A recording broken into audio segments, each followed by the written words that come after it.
Hello, it's me again. I thought I'd do something a little bit British today. Not expecting my little stupid accent I'm trying to work on, but let's have a little chat in the Morse Minor. You can see I've been gathering parts for it, getting it ready for its turn. But we've got an interesting thing to do today. If I can climb in the little bugger. Right. So what happens when you get old? I don't know if this is going to sit here.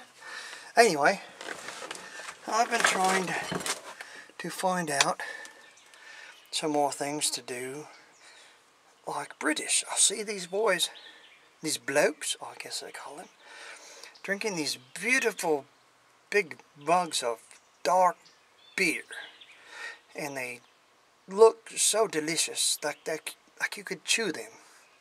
Now, I've never drank a beer, 54 years old, and soon to be 55, God willing, the very last day of the year. Anyway, since I'm doing the British cars and all this other, I thought I might try some British taste to try and be a little bit more like my cars and my friends over there. So, the reason why I haven't been much of a drinker is because it tastes bitter to me. All that beer and then alcohol burns me gullet. And if it was sweet, I would be probably the biggest drunk in town. But I do love my soda pop and my sweet American tea. One thing I need to try is some good proper English tea with some milk in it. So I'll have to research that. So anyway, what we have today is what the beer maid told me was equivalent to an English ale. And I'll have to take their word for it. Maybe you know better. They said this would be a great starter beer since it's not real harsh. Of course, I went after the more English. What is that beer called? It's everywhere. Anyway, I went after that, and they said no. So just try this, a Guinness, a Guinness beer, proper Guinness beer. But they said it was not very nice on the palate for someone that's never drank a beer.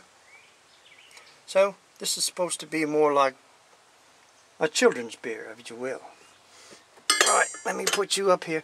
I've got to do it the right way. I've got my glass here from Jimmy Buffett's Margaritaville, but maybe it'll hold a beer. We'll just try this out. I don't know where to put you. I can put you under my chin, but that won't be a nice place to be. Let's try the old church key. Pry off, it says. Good thing I didn't rip it off with my hands.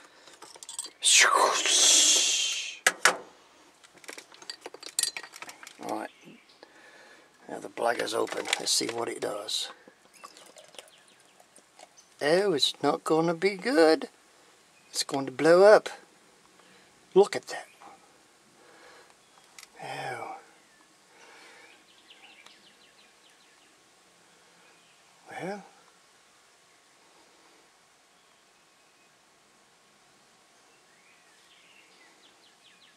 I don't know if that's what it's supposed to do or not.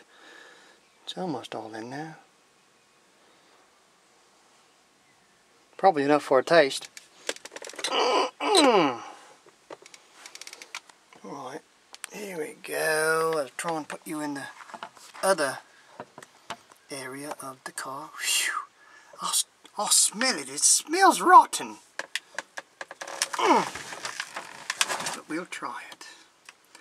Should I blow the foam off of it? But it does smell awful. I've tasted a beer once by accident. Me and my buddy, Scott Lovelady, another Scott, we were working on, or I was putting the front end under his Dodge 4-wheel drive that his boy tore out of there. So I was hanging the springs and doing everything. It was pretty heavy work. Before I got hurt, it was fun. And he had me some Mountain Dew there, and then he had some skanky beer. He drinks it for the effect and not the taste, so I was told it was just skanky beer.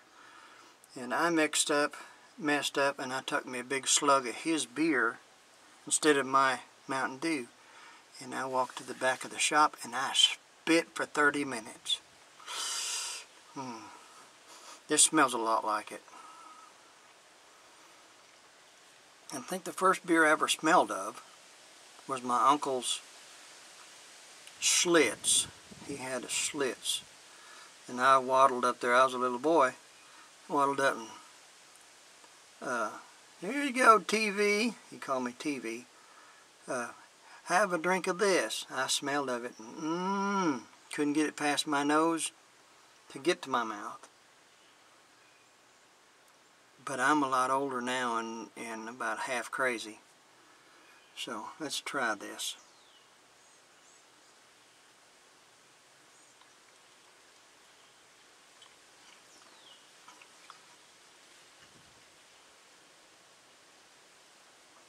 It's bitter.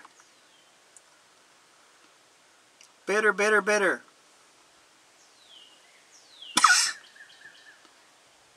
Boy, if it just had like a ton of sugar in it or something. Oh, wine is, the two different types of wine I take a taste of are real bitter too, like grape juice. I don't like grape juice either because it's real nasty bitter.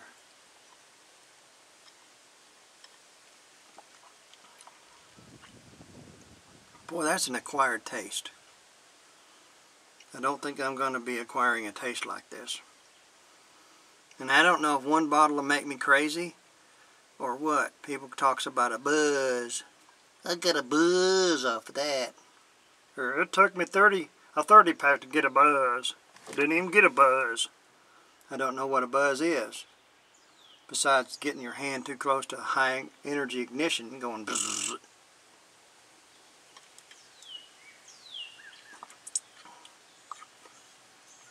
Boy, oh boy, it's really not good. Oh. I'm going to finish it. But that way I can say, Preacher, I drank one beer in my life and I didn't like it. I'm going to have to kiss a cat in the butt to get the taste out of my mouth.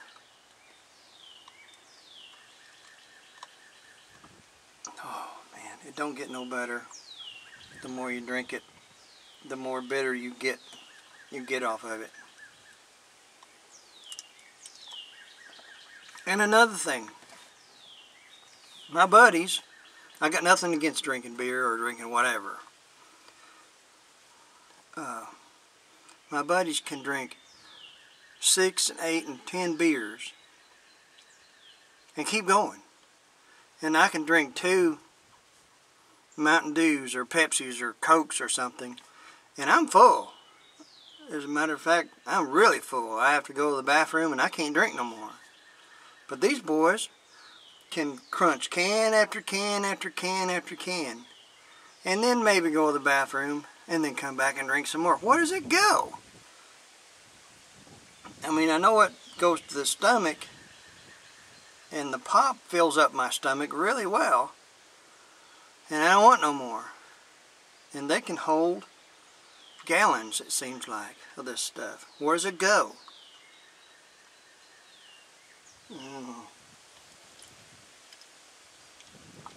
And how fast you gotta drink this stuff? Golly. I'm not gonna pour it out. Boy, I'm really gonna have stinky breath too.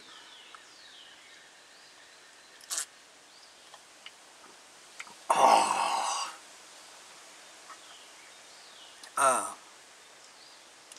while I'm suffering, while I'm doing this, I'll ask a question. My buddy, I may have to lick a skunk in the butt to get this out of my mouth. Cat may not be strong enough. I've got a buddy that when we growed up, he always had a handkerchief in his pocket. I know the old men use handkerchiefs and stuff, and I guess women do too. But I could never see the wisdom of blowing your nose on something and then putting it in your pocket. And sometimes he would take it out and wipe his eyes and stuff like that. Oh, excuse me. So, you know, how old do you gotta be to use a handkerchief? And if you have to, how do you manage the wet spots? How do you explain it to your wife whenever she has to do the laundry?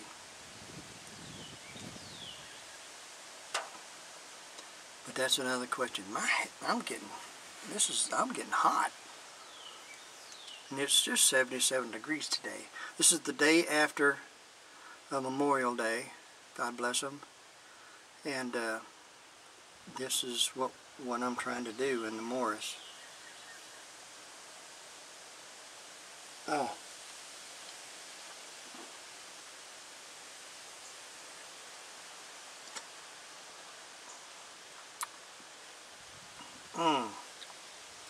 Man, oh man, what I do for all you folks.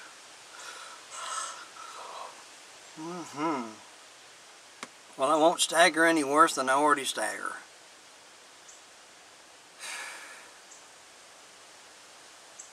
But anyway, called Shirley Jean's doctor today, and he had bad news. Said the stuff he cut out of her actually was cancer, which he thought.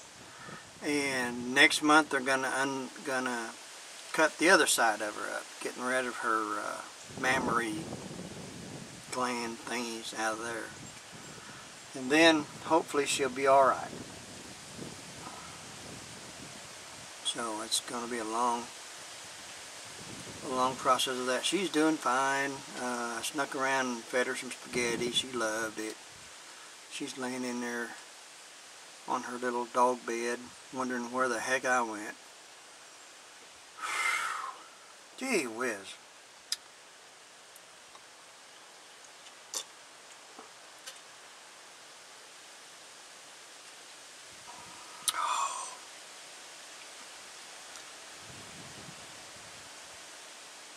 I'm doing it. Excuse me. I'm doing it. I'm getting it done, see? Boy, oh boy. Yeah, I bought a 6-pack of these darn things. And I think they're going to be out here target practicing. I need to shoot one of my guns that I put together and see if it shoots or blows up. And I might just tear off into some of this nasty skanky beer. But that would be funny.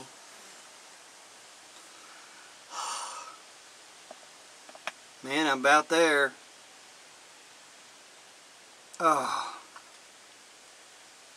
I should have brought something out here to wash this away from me.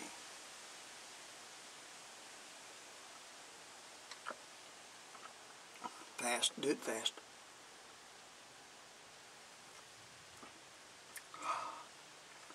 Boy, this is from somebody that could chew up an Anison.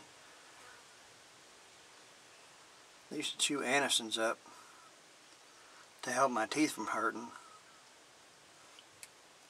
They're bitter and sour. And I used to take quinine tablets to keep my legs from cramping real bad. And quinine's real bitter. Now they tell you that quinine's poison. Well, you would drop dead on it. They didn't tell me that. I took quinine for 2 years. Hadn't affected me, no. No.